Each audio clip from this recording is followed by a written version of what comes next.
Early spring is the time when rabbits like to attack the bark and the evergreen foliage on plants, and in the garden we typically put rabbit wire with a 1-inch mesh around anything that is newly planted which is vulnerable to rabbits. However, to my horror, the roe deer have also been playing this game and nibbling an lovely evergreen plant here which flowered in the autumn, an Elysium. And if you look down at the lower branches, the deer have nibbled absolutely every leaf off. And deer don't nibble, they sort of pull, and you can see where on those twigs they've just pulled the leaves off. So what should be an evergreen isn't looking very happy at all.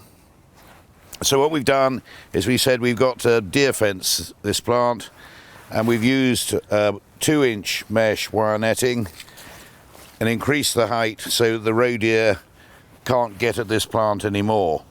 It doesn't look very pretty, but it is protection for the plant while it grows away. And if you look at the next door plant here, this is a very rare plant called a Belotus.